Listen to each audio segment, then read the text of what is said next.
Well, I was chairing a session on new developments in cancer immunology and immunotherapy. I was one of the speakers talking about a particular subset of immune cells that negatively control immunity and how we have developed antibodies to eliminate that subset and get better anti-tumor immunity.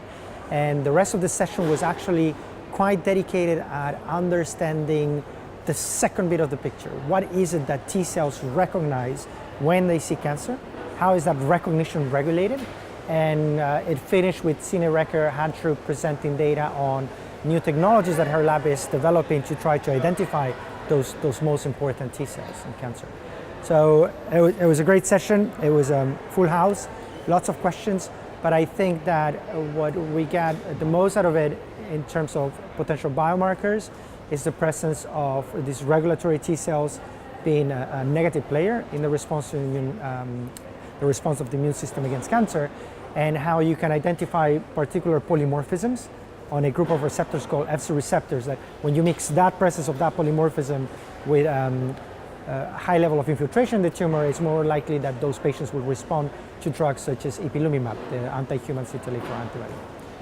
Then on the second part of what Nikki McGranaham, also from UCL, described, it was an extremely elegant study looking at the TRACERx cohort of patients. So this is a large cohort of patients with early stage lung cancer, where they've been doing genomics and immunology on those patients.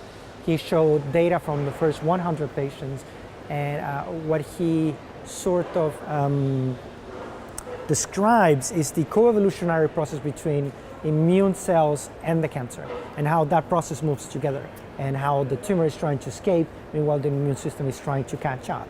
And using different genomic and RNA-seq pieces of data, what Nick is able to show is that you can classify patients with lung cancer into two different, well, several levels, but two key ones. One where you can have an immune system inside the tumor, but you have clear evidence that the tumor is being escaping that immune system.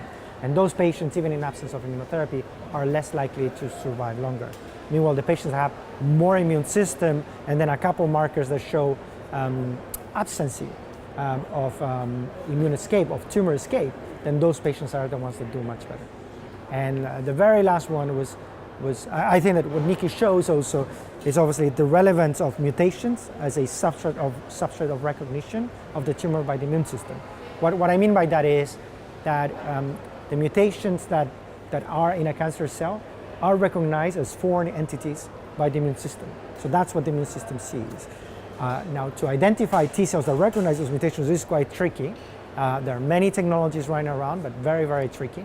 And what Sine Reker-Hadrup from the Technical University of Denmark shows, it's two new systems that she has developed, one that was published a while ago, but one that is actually unpublished data, demonstrating how she can easily identify these cells now with a couple extra technology tricks that she has developed. So a really bright future, very interesting session today.